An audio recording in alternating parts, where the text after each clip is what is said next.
আজি এন্তা কহেছি যে মুই নেই বনে করি সাহিল বনাসি চাট। बात है सर।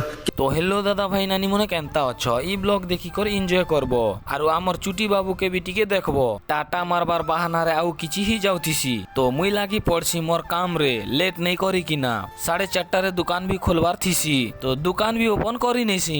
সেতেবেলে আসি যেসত আর কে বুড়া দা নানি বাবু মনকে নি করি। সেতেবেলে সাহিল বি আসি করি চাট দুইটা বনাসি যে গোটে কাস্টমার লাজে হি যেছি আর মুখে ঢাকি দেছি। আর নানির কথা তো নি কহ না, সে মনকে একা দেখবো না কে মকা বি টিকে দেখো তো হাত পঙ্খা ওটা ধরিছে না যে।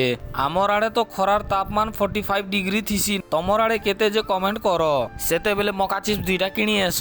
তো ফটাফট রেডি করবারে লাগি পড়ছি। 3 ml টমাটো সস দি করি, বাকি সবু মেটেরিয়াল দি করি এন্তা ঘাটা ঘাটছি যে নিজে নিজে কথাবার্তা হি করি মিশি যেস।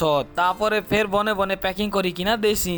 তারপরে আসি যেসত নানি বাবু দুইটা সেটা সাহিল চাট বনাসি আর বাবা যে কাবা করি দেউথিসি। সাহিল চাট বনেই করি দি দেছি আর মুই যে হাত পঙ্কা ধরিছে না। আজি তো বনে কটিকে ধুকি হচ্ছে না, কালি তো পুরাপুরি ঝাল না গাধি থিলি না। সেতেবেলে সাহিল বনি থিসি জোকর আউ ইয়াড়ে বাবাকে যে চাট খেলা বেলে লাঞ্চ দি থিসু খাই করি ভাল লাগুছে বলবু বলি করি। সেতেবেলে কস্টেম্বর নেই আসবার তা বলি করি শরীরকে টিকে হাওয়া খিলাসি। মিলমা পরবর্তী ব্লগ রে। জয় জগন্নাথ।